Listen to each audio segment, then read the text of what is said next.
For Huff and Stuff Sports, this is Kirby Huffman coming back with part 2 of my quarterback rankings list.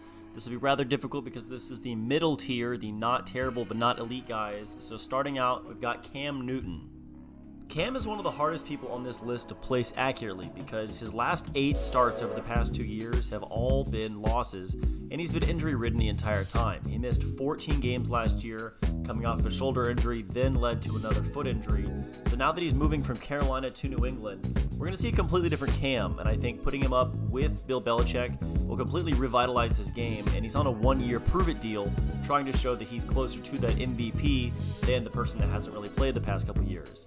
He doesn't have the same supporting cast he did in Carolina, but is the best offensive coach of all time. Josh Allen is actually the closest thing we have in the league to a Cam Newton right now, being that he's below 60% for his career passing accuracy. He led the league in rushing touchdowns last season, and he does make some ill-advised plays here and there, but continues to wow and lead his team to victory despite the obvious flaws that he has.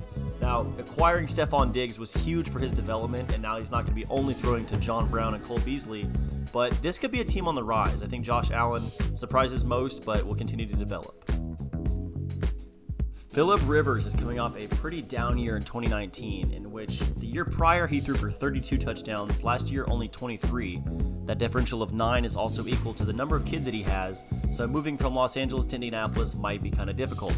However, he will be playing behind Quentin Nelson and one of the best offensive lines in football, one of the best offensive-minded coaches in Frank Reich, and the only real change is that he's not going to have the weapons like Keenan Allen and Mike Williams, but he is going to have T.Y. Hilton, rookie Michael Pittman, Marlon Mack, and a strong offensive line once again. Big Ben Roethlisberger could rank anywhere by year's end, from top 10 to bottom of the barrel, simply because we don't know who he is now that he's coming back from a serious elbow injury. Without him on the field last year, the offense faltered, dealing with Juju Smith-Schuster's injuries, James Conner's inconsistency, and Mason Rudolph just being the most unlikable person in the league. So now that they have an elite defense, they don't need Big Ben to be throwing for 300 or 400 yards a game.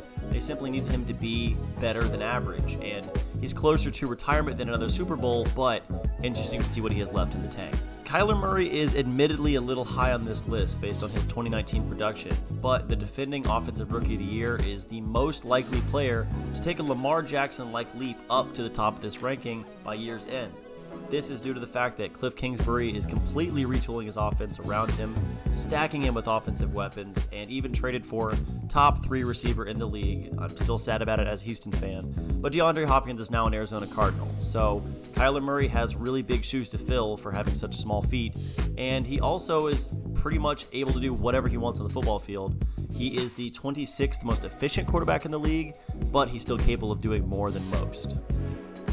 Derek Carr has been generally underappreciated since he entered the league in 2014, and he's only had 1 winning season to go along with 55 losses.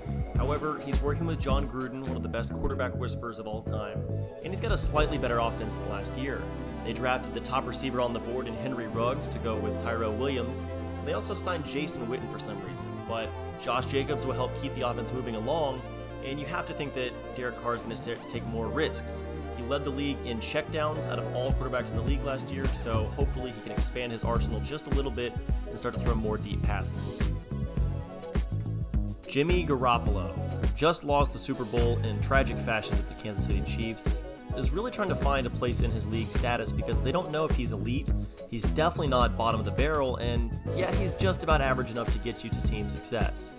They could have won the Super Bowl if he was a little bit closer to a Carson Wentz or a Kirk Cousins, but you can't really complain with getting to the Super Bowl and going 13-3 a year after having the number 2 pick in the draft. He's a pretty solid option, and he's going to get you to the playoffs almost every year, but lacking that killer instinct is really what holds Garoppolo back. Matty Ice and the Falcons have had a pretty steep decline every year since they lost the Super Bowl, and now that it's just Matt Ryan and Julio Jones bringing this offense afloat, you have to hope that Todd Gurley remains some of his old self because they really haven't had much of a running game. And now that Kyle Shanahan's left a few years ago, they really haven't had the same efficient offense, the same creative offense that got them to that far in the postseason. He was 3rd in the league in passing yards, but again, this team's success has not been apparent.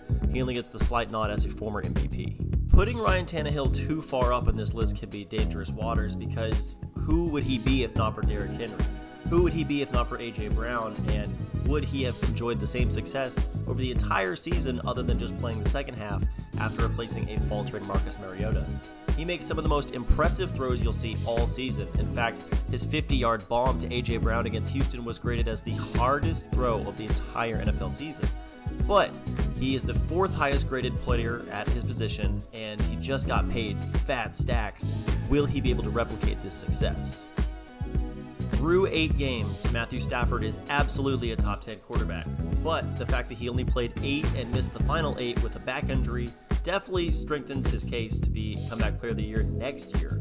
Assuming that he comes back at full strength, he's going to be working with the likes of Kenny Golladay, Marvin Jones, top 10 pick TJ Hawkinson, as well as the 1-2 punch of DeAndre Swift and Kerryon Johnson. So that stacked offense is definitely going to make him a more efficient player. Hopefully Matt Patricia doesn't ruin the last few good years of his career, and he makes some of the most Mahomes-like throws you'll ever see that won't be covered on SportsCenter.